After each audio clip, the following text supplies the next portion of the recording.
కార్తీక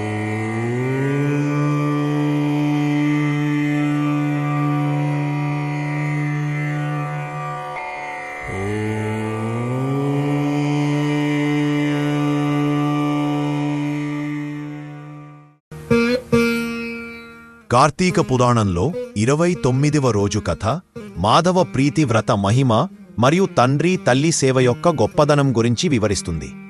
ఈ కథను కూడా అత్రి మహాముని అగస్త్య మహర్షికి ఉపదేశిస్తాడు. మాధవ ప్రీతి వ్రతం అత్రి మహాముని కార్తీక శుక్ల త్రయోదశి 29వ రోజు నాడు ఆచరించవలసిన మాధవ ప్రీతి వ్రతం గురించి వివరిస్తాడు. ఈ రోజున శ్రీమన్నారాయణుడిని భక్తితో పూజించడం, నైవేద్యం సమర్పించడం వలన సమస్త కోరికలు నెరవేరుతాయి. ఈ వ్రతాన్ని ఆచరించిన వాళ్ళకి సంపద, ఆరోగ్యము, పుత్రపౌత్రాభివృద్ధి కలుగుతాయి. తల్లిదండ్రుల సేవ గొప్పదనం ఈ అధ్యాయంలో మాతృదేవోభవ, పితృదేవోభవ అనే ధర్మానికి అధిక ప్రాధాన్యత ఇవ్వబడింది.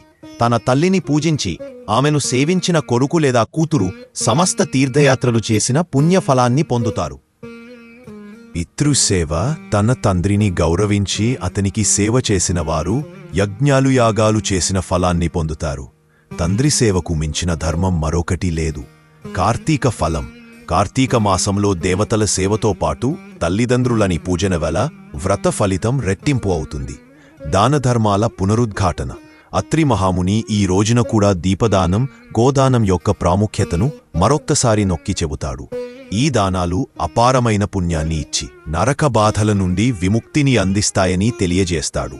ముగింపు ఈ రోజు కథ కార్తీక వ్రతంలో తల్లిదండ్రుల సేవ ఎంతటి ముఖ్యమైనదో, అది సకల పుణ్యఫలాలను ఎలా అందిస్తుందో స్పష్టం చేస్తుంది. కార్తీక మహాపురాణంలో 29వ రోజు కథ సమాప్తం. ఓం నమః శివాయ్, ఓం నమః శివాయ్, ఓం నమః శివాయ్.